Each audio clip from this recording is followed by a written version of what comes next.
drop 80% gitu. Dari yang profit 10.000. Walaupun posisinya mungkin masih profit ya. Masih profit kan, dari 400 Oke. jadi 2.000 Iya, misalnya jadi 2.000 ya. Iya gitu. Tapi kan sakit hati mungkin ya. Terus besok paginya, karena akibat mendengarkan kata satu influencer di YouTube, Heeh. duit saya hilang, di-hack and di-drain. Tapi Bitcoin sebagai aset dan jaringan itu nggak pernah di-hack, karena dia sangat kuat sekali gitu. Dan itu bisa, kalau misalnya orang yang baru belajar Bitcoin, kemudian juga all in, itu bisa rungkat nanti. Saya tuh selalu bagi income saya itu jadi empat bagian. Pertama untuk pengeluaran saya bulanan, kedua untuk tabungan, ketiga untuk investasi, yang keempat baru untuk kontribusi kayak zakat apa segala macam Oke. gitu. Nah kalau sebelum pengeluaran kamu terpenuhi, kamu jangan saving, jangan beli Bitcoin gitu. Punya koin, Dimas Coin ada namanya.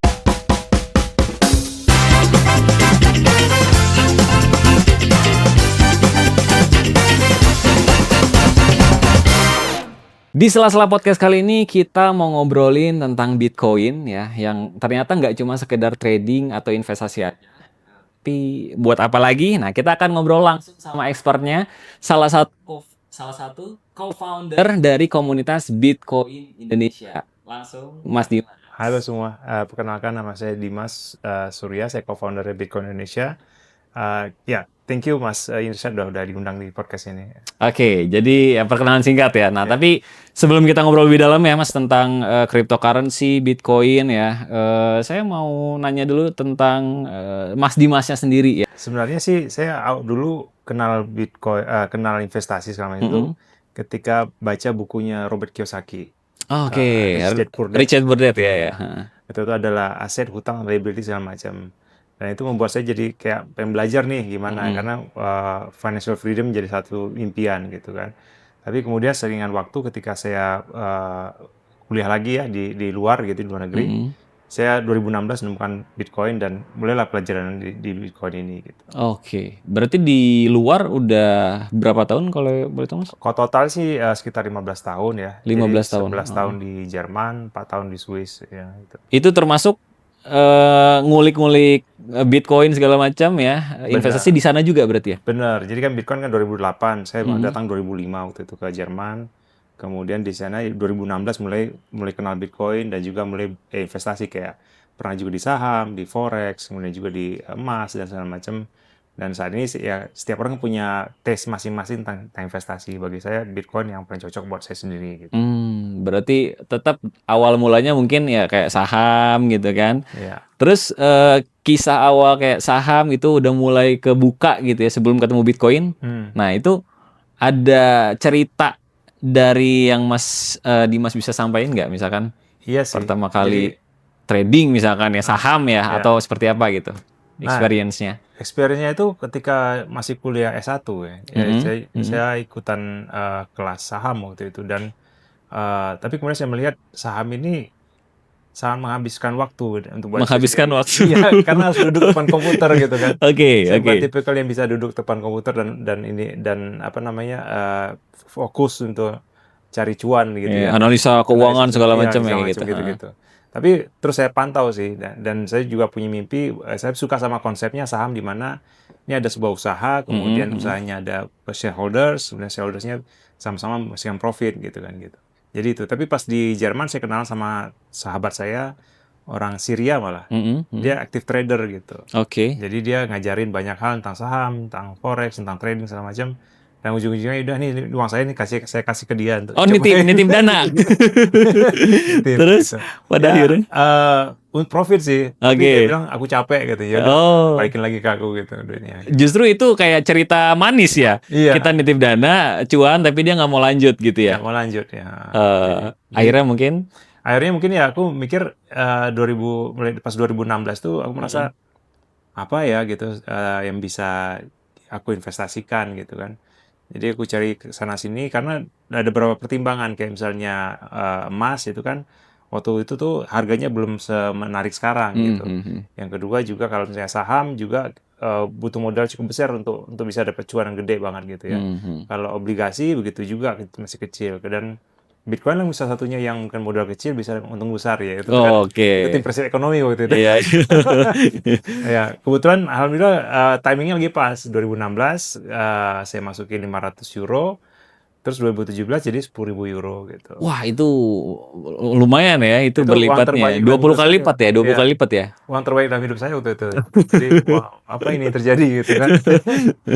Jadi awal mula Bitcoin ini justru pada saat itu kan harganya juga bukan yang lagi rendah-rendah banget ya, tapi ya pada saat itu kan lumayan tinggi ya. Iya, Lumayan tinggi kan. ya Tapi jadi udah mulai berani tuh masukin modal ke sana tuh. iya, jadi ya karena cuma punya 500 euro, ya masukin 500 euro gitu. Hmm. Dan itu tuh nggak pure Bitcoin, tapi juga ada bermacam koin-koin yang lain sih masukin gitu.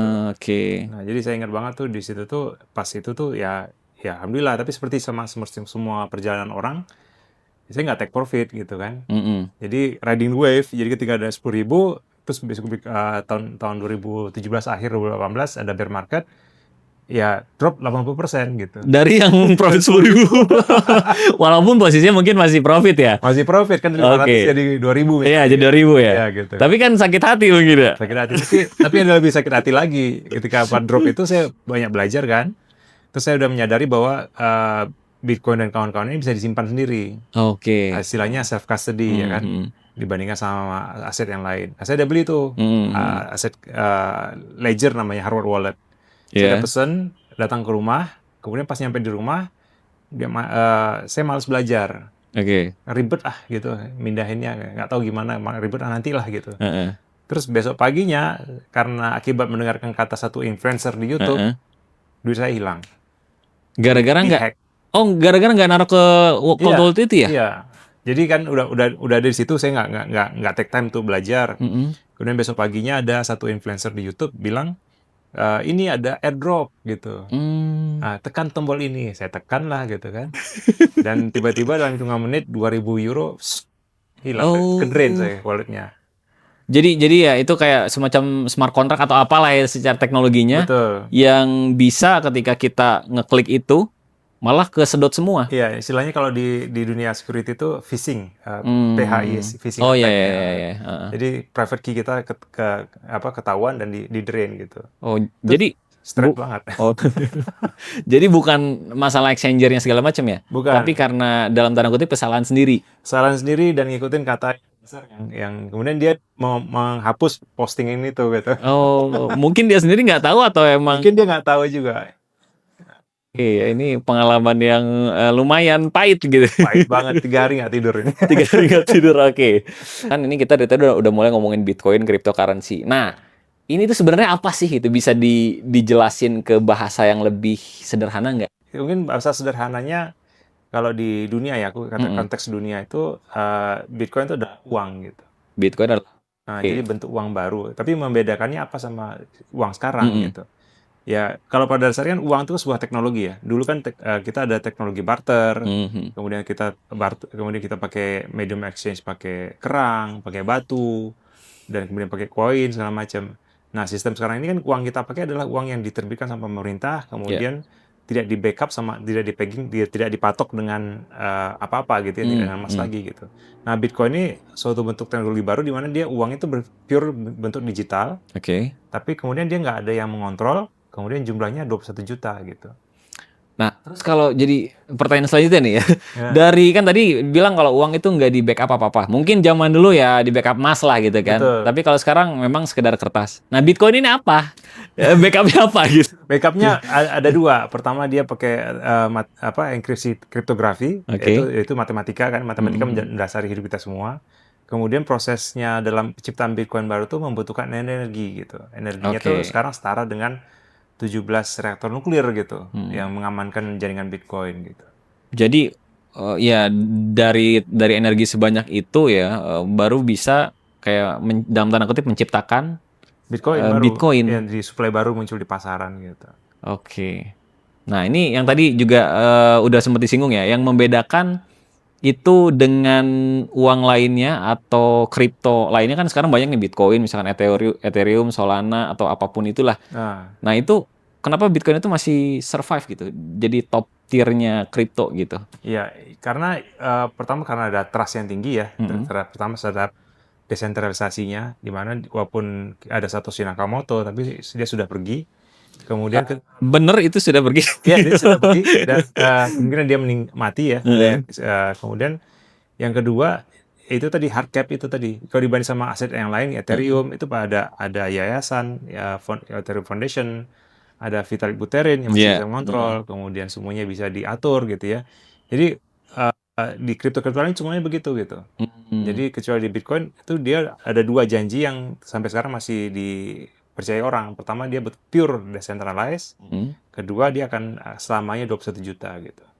Di saat zaman ini uang terus ditambah gitu kan, harga hard cap 21 juta ini menarik banyak orang untuk masuk ke situ gitu. Oke, ini bisa dijelasin lebih sederhana nggak? Kenapa angka itu 21 juta gitu? Kenapa nggak let's say ya 50 juta, misalkan 10 juta, dan angka itu muncul dari mana gitu? Ya itu kalau kita lihat sejarahnya itu memang 21 juta itu sebenarnya nggak tepat 21 juta, tapi 1,0 berapa juta gitu ya.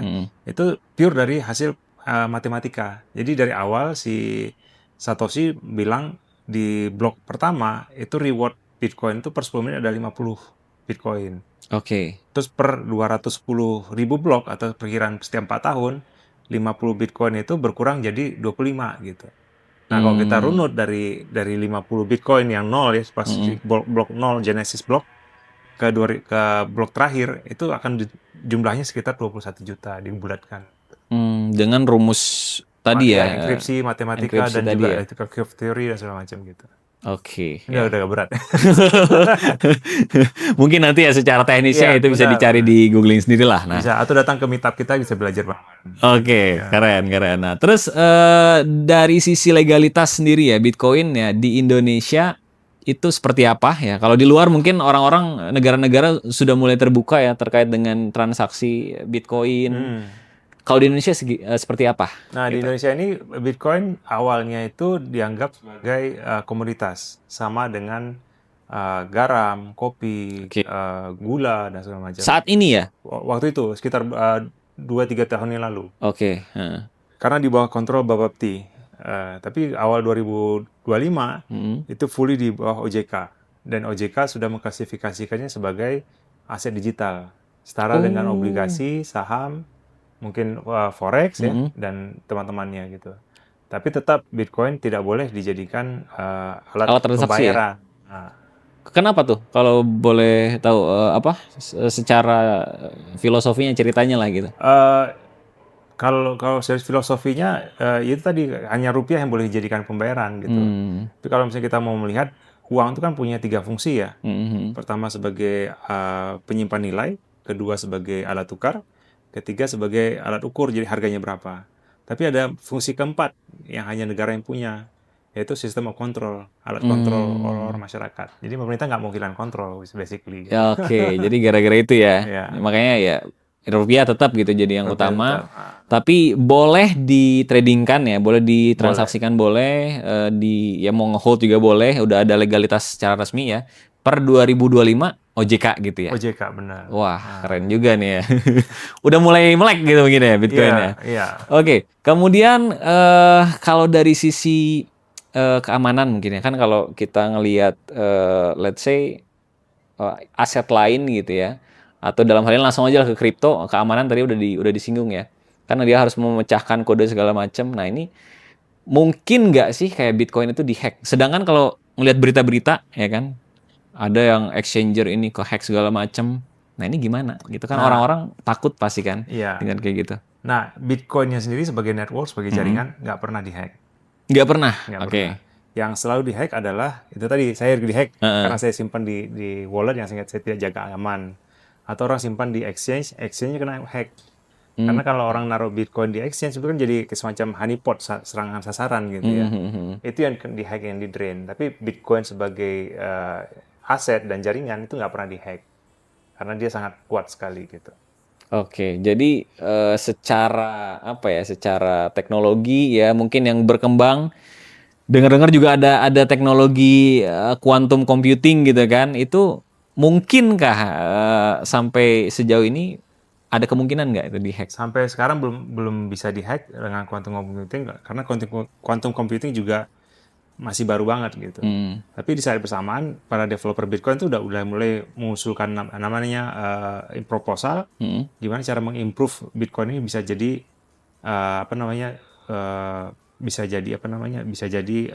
tahan quantum computing gitu. Mungkin sedikit tambahan, hari ini itu si Jack Dorsey pendiri Twitter baru meluncurkan sebuah aplikasi chat gitu ya, yang tidak memerlukan internet, tidak memerlukan SIM card, dan kita bisa transaksi pakai Bitcoin.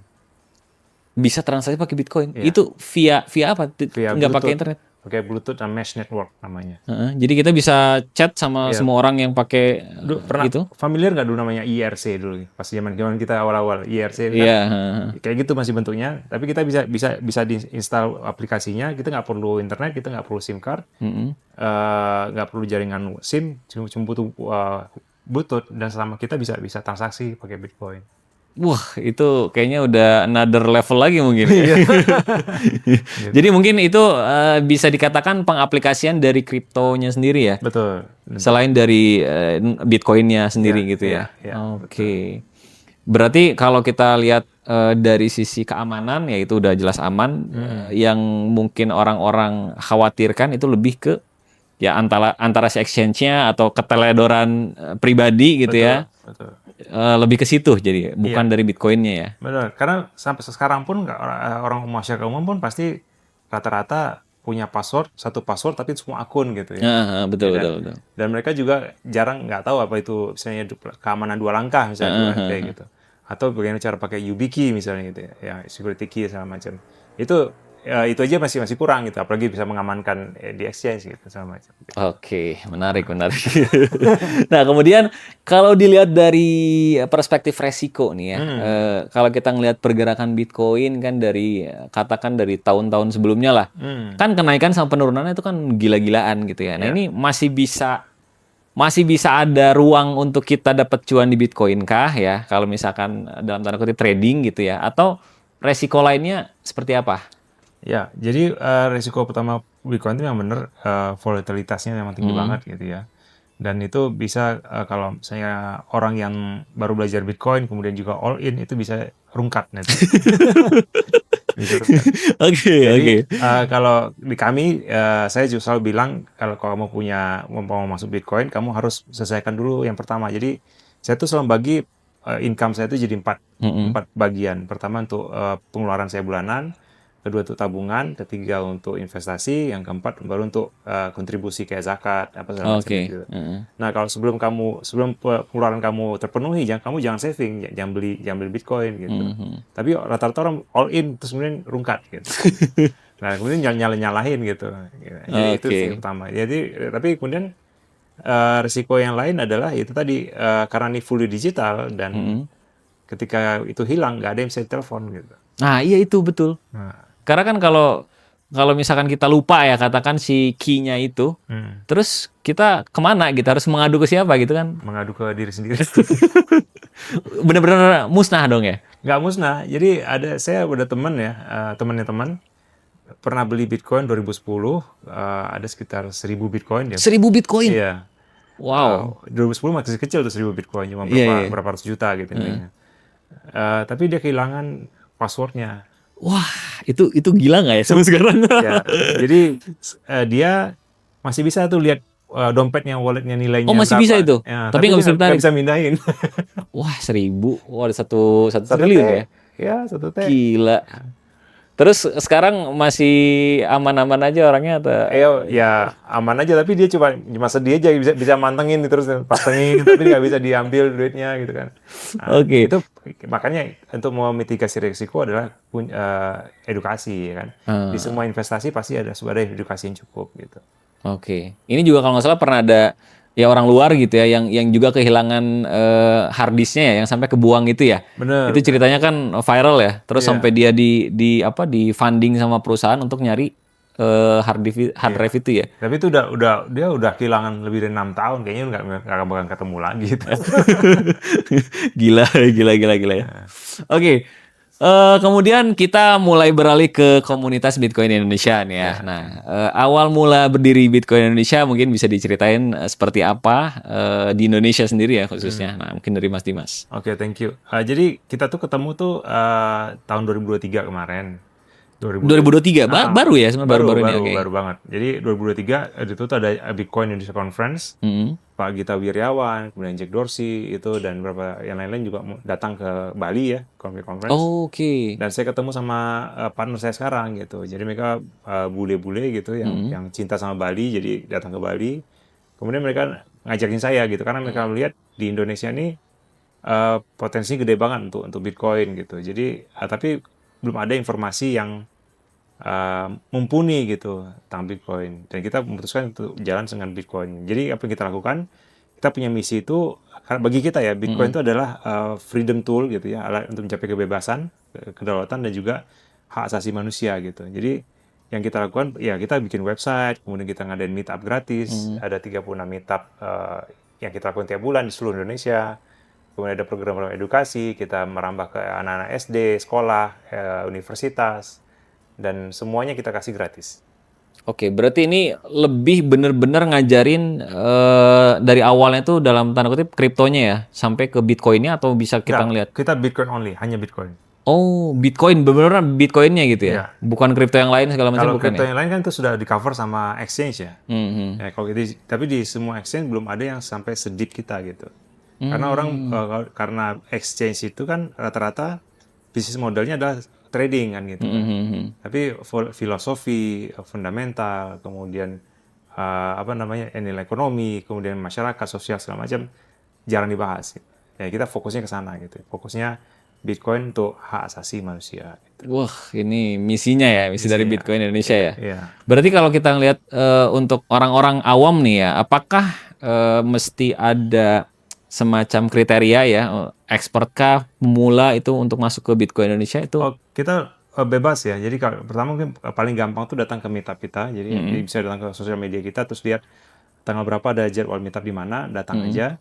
Dan kita mix biasanya. Ada yang tutup pemula, ada yang juga udah tahu, ada juga udah expert. Jadi di semua level itu kita ada program edukasinya.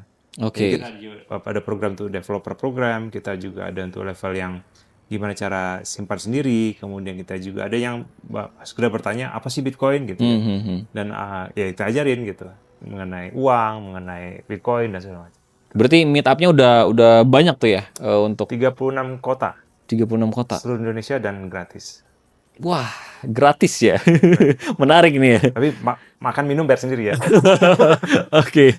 Di Bandung mungkin bakal ada juga nanti atau Sabtu ini. Iya. Iya. Wow. Boleh nanti infoin ya? Oke, kemudian mungkin karena di Bitcoin Indonesia ini kan sudah sudah lebih dulu, lebih deep lagi kan mengenai riset-riset segala macam kripto. Dari sisi secara perspektif Bitcoin Indonesia ya, kita bisa nggak sih deteksi koin-koin mana ya? Atau kalau zaman sekarang makin banyak ribuan lah bahkan itu yang scam mana, yang beneran mana, yang misalkan ada projectnya yang bervalue mana, ya atau benar-benar kita tutup mata, udah Bitcoin atau gimana nih? Nah tentu kita harus melihat sekitar ya. Jadi tapi bagi kita sendiri Bitcoin there's no second best, nggak ada yang lebih baik dari Bitcoin. Oke. Tapi kemudian kita banyak dapat masukan dari member komunitas kita kan. Kita punya lebih dari 22.000 member community ya. Jadi mereka suka nanyain tuh, ini project ini gimana gitu. Nah, yang menariknya kemarin tuh ada satu koin memakai nama kita, Bitcoin House Bali. Kita punya Bitcoin House di Bali. Itu jadi token gitu. Tapi di Solana. Di jaringan Solana. Jadi dia ngepump 600%. Dan orang yang bikin koin itu dia untung karena dia tiba-tiba dia bisa bikin $1 juta gitu. Gila. Nah kita nggak tahu tapi kan kasih tahu sama orang jadi aware dan kita warning semua member kita kalian jangan beli ini gitu. Karena ini pemendam gitu. Dan juga banyak proyek-proyek lain yang rungkat. Rata-rata yang datang ke kita tuh karena merasa kecewa dengan proyek kripto yang lain sih sebenarnya. Oh, jadi kayak curhatnya tuh di Bitcoin Indonesia mungkin ya, dengan teredukasi lebih baik gitu ya. Benar. Ya gitu. Oke. Everything is going to zero ya. Jadi mungkin kalau di cycle kemarin kan kita ada apa namanya banyak project NFT gitu kan. Al Ghazali yang terkenal kan, si Ghazali, Iya, iya, iya, Ghazali, Ghazali. Ghazali yang terkenal. Sekarang kan udah jadi nggak ada harganya gitu. Heeh. Terus juga ada yang aku sangat sebel gitu ya. Ada satu token anak ustadz misalnya gitu kan. Oh iya, tahu tahu. Ya, sampai, Iya, iya, iya. sampai keluar statement gitu, beli token saya auto masuk surga gitu kan, gitu kan. Itu kan Wah, itu parah jahat ya. ya. Iya, iya, Nah, iya, iya. sekarang nol gitu. Iya, iya, iya. Dan itu balik lagi ya. Bahkan yang nggak cuma di Indonesia, pasti kan koin-koin terkenal lainnya yang digadang-gadang mungkin wah ini bakal jadi the next big thing gitu ya. Iya, Pada akhirnya mungkin kalau kalau nggak cermat ya, kalau nggak ini ya pada akhirnya betul. nol juga ya. Dan kita juga suka ditanyain pas meetup dan kita juga ngajarin. Ya, karena juga satu pengalaman lagi. Jadi ada satu token di Indonesia bermasuk mengklaim dirinya itu paling halal, token paling halal gitu. Ya, nggak usah sebut nama lah. Ya. Pokoknya dia halal token gitu. Oke.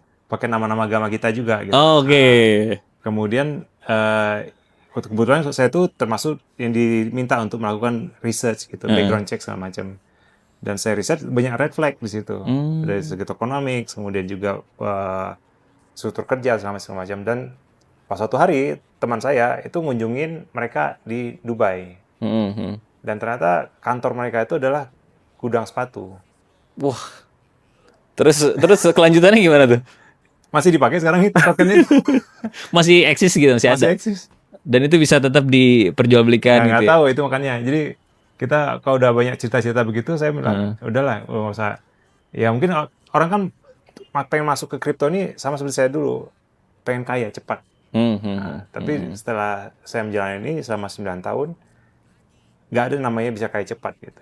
Sama aja ya. Sama mau aja, itu. semuanya butuh effort, semuanya butuh usaha dan waktu, edukasi dan juga attention yang fokus gitu. Oke, ya. Kemudian tadi di meet up ya, tadi kan udah dijelasin ada meet up.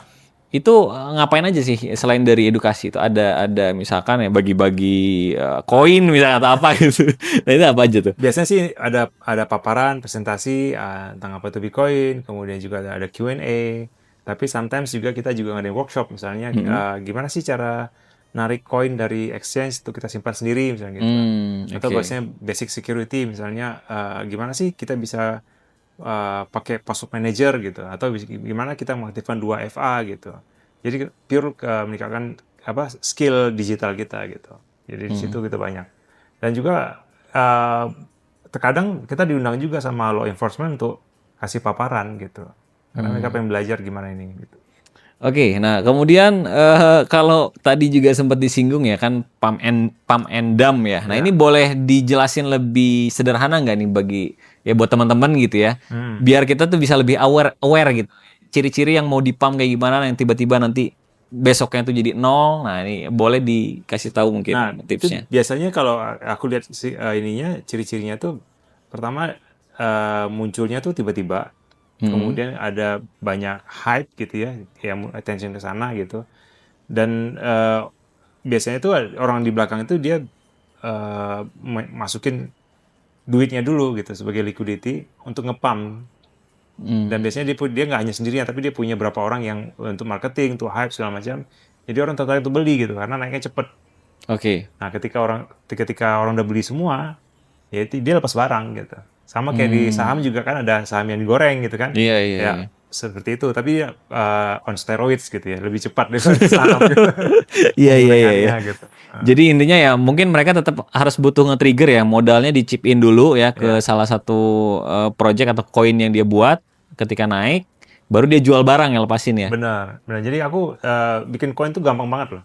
Bikin koin gampang banget. Gampang. Aku punya koin. Dimas koin ada namanya. Waktu itu ada kelas membuktiin gimana cara bikin koin. Aku bikin bisa gitu di jaringan Ethereum gitu.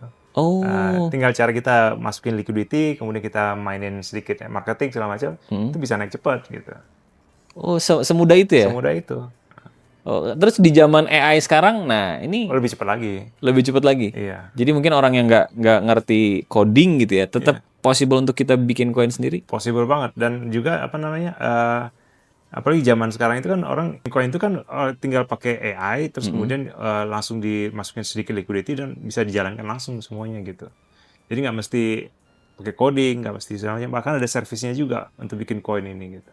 Wah, Terus esensi kripto ya kriptografinya itu di mana gitu maksudnya? Nggak ada. Makanya kita selalu bilang Bitcoin is not crypto, crypto is Heeh. not Bitcoin gitu. Kalau ada idiom kita bilang apa namanya di Bitcoin we have rules but no rulers. Hmm. Kalau di crypto there are rules that governed by rulers gitu. Jadi ada Iya, iya. peraturan tanpa pemimpin, kalau di Bitcoin, Mm-mm. kalau di crypto peraturan tapi digovern sama pemimpin gitu. Oh iya, iya, iya, iya. Jadi ya kebalik lah ya. Jadi Iya, ada yang dalam tanda kutip mengendalikan itu ya. Kalau kalau bukan mengendalikan. Bitcoin ya. Iya. Jadi sama aja mungkin kayak crypto itu dengan uh, fiat gitu. Mhm. Tapi lebih cepat. Oke. Nah, terus kalau tadi udah dibahas pump and dump ya, ada nggak kira-kira yang Mas Dimas itu tahu orangnya siapa, terus sengaja ngepam gitu ya dalam tanda kutip ngepam beneran ya. Hmm. Terus dia cuannya berapa? Nah, ada nggak yang kayak gitu? Tapi ya karena kita tahu orangnya, jadi ya udah itu urusan lu gitu. Ada nggak yang kayak gitu? Banyak. Jadi aku kenal pribadi enggak, tapi aku Heeh, tahu beberapa orang yang di cycle kemarin itu kayak proyek-proyek NFT gitu ya. heeh. Mereka rame-rame bikin project, kemudian naik. Mungkin salah satu yang terkenal tuh kayak ini ya, di cycle kemarin itu ada satu NFT namanya Bored Ape ya, monyet bosan. Oh iya ya, Itu Bored kan Ape. harga harga floor price-nya, maksudnya harga minimumnya itu kan bisa sampai ratusan ribu dolar Hmm, gitu. hmm, hmm. Itu dibikin sama kelompok namanya BYC kan, apa namanya lupa aku namanya itu, BYC. Terus tapi sekarang itu harganya tuh udah jatuh banget gitu. Hmm. Jadi ya itu waktu itu kan diklaim NFT itu the next digital karena dia di blockchain, kemudian dia bisa for the future sama macam. Tapi kalau kita pikir-pikir kalau udah muncul di digital, kita tinggal copy paste bisa kan? Iya iya betul betul. Nggak perlu kita beli. Iya iya. Tapi kenapa masih ngelakuin itu ya? Nggak tahu. Kata-katanya the next apa lukisan digital lah, lukisan antik lah segala macam. Heeh. Tapi same thing, same. Hmm. Dan itu yang proyek-proyek NFT itu ya, kan katanya kalau kita punya, let's say punya salah satu gambar itulah ya, misalkan apapun itu, terus kita punya privilege untuk misalkan menghadiri event lah atau apapun itu bener tuh proyeknya. Mungkin ada gitu. Kayak kemarin juga si Trump kan bikin meme coin juga kan, Heeh. Trump coin. Terus yang punya Trump coin bisa diundang dinner sama si Trump Oh, di apa di rumah dia di mana sih yang di Florida itu aku lupa. oh ya yang itu ya, yang dia beli invest ke situ ya, hotel tuh dibangun ulang itu kan ya? Mar-a-Lago ya. Iya Mar Mar-a-Lago ya, ya di Mar-a-Lago ya. Mar-a-Lago ya di Heeh. Mar-a-Lago ya itu bisa dinner gitu. Kan notabene ya, masuk situ kan yang elit-elit doang ya kalau ada acara tertentu ya. Betul, betul. Ya, kayak gitu. Oke. Nah kemudian Mas, Bitcoin ini kan kalau yang kita obrolin sejauh ini kan spot ya. Kita kan punya barangnya lah dalam tanda kutip ya, walaupun itu dalam digital. Nah kalau yang futuresnya nih ya, kita mulai merangnya ke futures. Itu kan mungkin banyak orang yang mulai mentransaksikan futures Bitcoin juga kan. Nah menurut tanggapan Mas Dimas, gimana nih? Apakah potensinya sama besarnya dengan memanfaatkan volatilitas yang luar biasa? Nah, atau kayak gimana nih di futuresnya? Ya, itu menurut aku udah lazim di Amerika. Jadi futures itu dibikin sama CME kayaknya tahun 2022 kemarin atau 2021 Oke. kemarin. Jadi orang bisa beli futures Bitcoin, kemudian ada istilahnya namanya carry trade ya.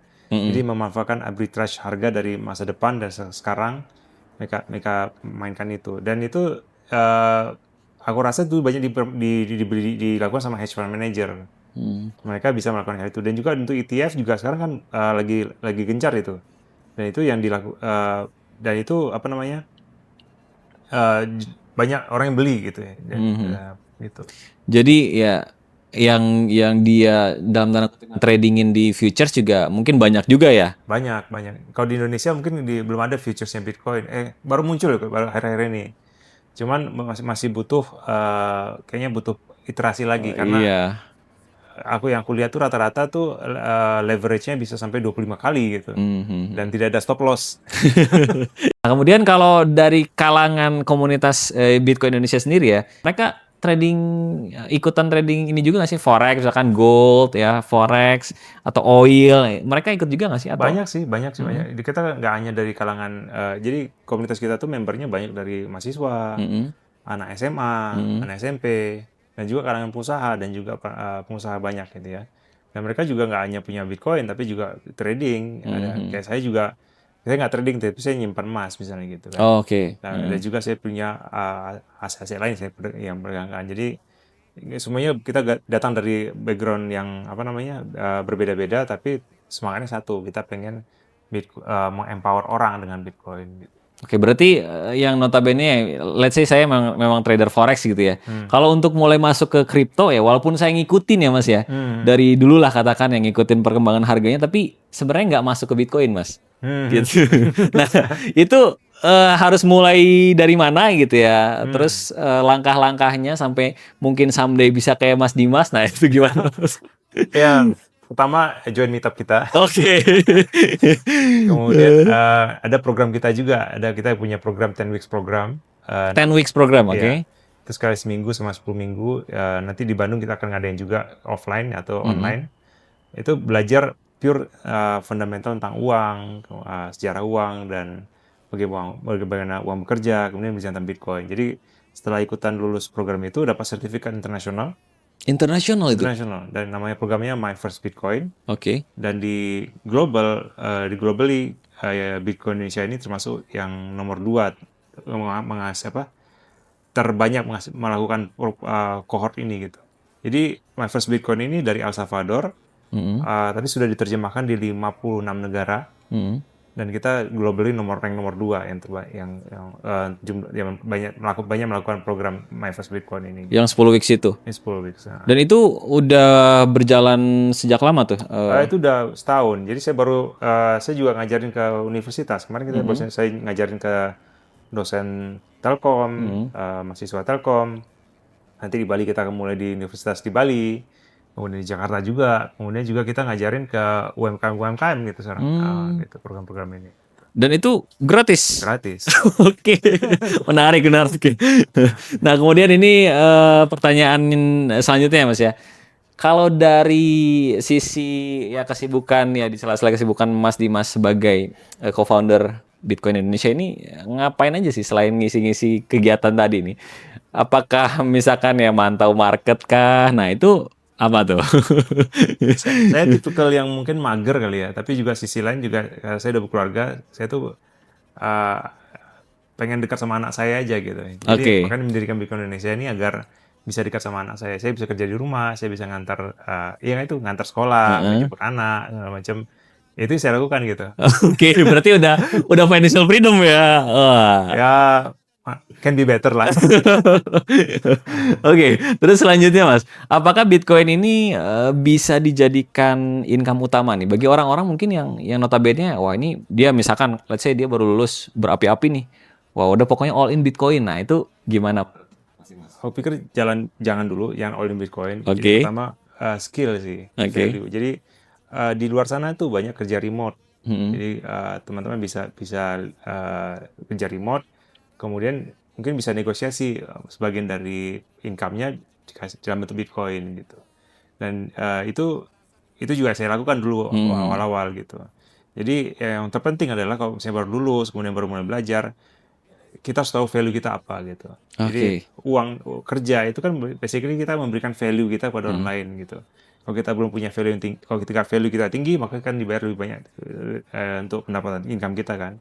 Jadi itu tadi value kita harus tingkatin dulu, skill kita apa, kita pertajam di sana gitu. Berarti realistis ya, maksudnya kalau orang yang tiba-tiba pengen all in Bitcoin ya dengan dia nggak pengen kerja misalkan, terus tiba-tiba belajar di Bitcoin itu susah. Jadi ada satu cerita juga yang saya resapi banget gitu ya. Jadi di tahun 2010-2011 itu ada orang Cypherpunk ya. Cypherpunk itu sekelompok orang yang bagian dari networknya Satoshi Nakamoto awal-awal bikin Bitcoin. Dia tuh all in di Bitcoin gitu. Terus dia sampai jual apartemennya, kemudian dia tidur di atas matras biasa kayak gini, nggak punya prabot segala macam gitu-gitu.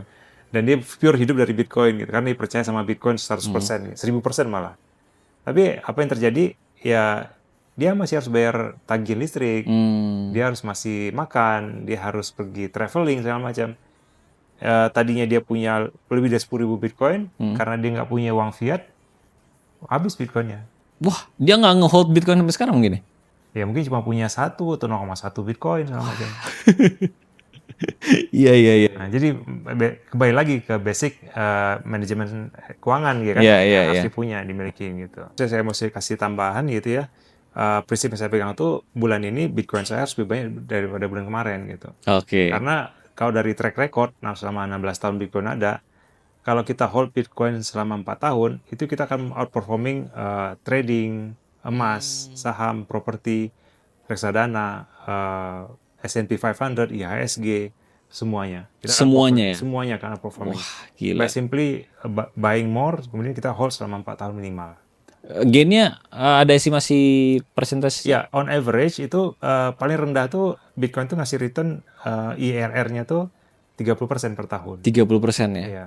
Oke. Kalau kita bandingkan sama yang lain-lain, belum ada yang bisa mengalahkan 30% gitu. Iya, Warren Buffett sekalipun ya mungkin nggak segitu Susah, ya. susah. Makanya sekarang di dunia Bitcoin itu ada namanya hurdle rate ya. Heeh. Kalau misalnya ada hedge fund manager yang punya Bitcoin gitu kan, ditawarin investasi gitu, suatu hal yang baru, dia akan lihat bisa nggak dia outperform Bitcoin 30% gitu.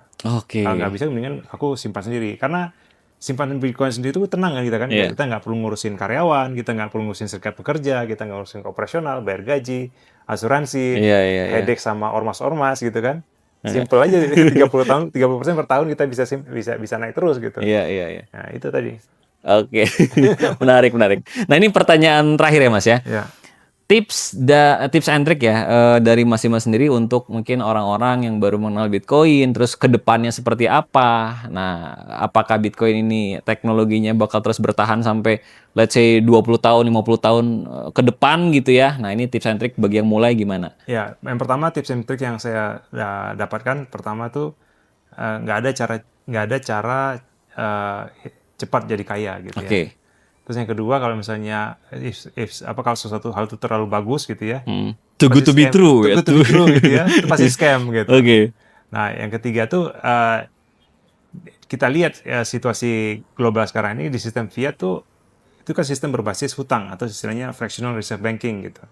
Di mana hutang itu kan terus bertambah gitu. Iya. Akibatnya apa ya? Suatu hari nanti utangnya akan meledak gitu kan. Hmm. Jadi kalau kita bandingkan sama Bitcoin, pertama dia terdesentralisasi, tidak ada yang mengontrol. Kemudian dia hanya ada 21 juta gitu ya, tidak akan bertambah lagi. Ya berarti dia akan jadi aset masa depan yang sangat diminati oleh semua orang gitu. Kayak yang pengen keluar dari sistem fiat yang terus digelembungkan ini gitu. Oke. Tapi yang paling penting mungkin belajar ya, belajar dulu ya sebelum terjun. Belajar dan cari komunitas, kemudian cari komunitas yang benar, kemudian cari komunitas yang seperti Bitcoin Indonesia ya. Karena ada juga komunitas lain yang ujung-ujungnya kita beli kelas, kemudian pas kita rungkat malah dibego-begoin gitu kan. Oke, oke. Oke, menarik banget ya tipsnya ya. Mungkin ini berguna juga ya buat saya sendiri, buat teman-teman lainnya. Oh ya, ini satu pertanyaan paling terakhir nih. Ini menurut saya sendiri ya Mas ya. Boleh dijawab monggo ya. Atau mau ngejawabnya dengan kata lain juga nggak apa-apa. Ini pertanyaan kan Mas Dimas dari kenal Bitcoin dari 2000 berapa? 16. 16. Nah, punya berapa Bitcoin? I have enough. Oke. Cukup, tapi masih bisa tambah lagi. Masih bisa tambah lagi ya. Oke. Oke, itu aja yang bisa disampaikan ya. Sekali lagi terima kasih Mas Dimas sudah Terima kasih, nyempetin ya. di sela-sela kesibukan ya. Sampai ketemu di episode selanjutnya. Bye bye. Terima kasih.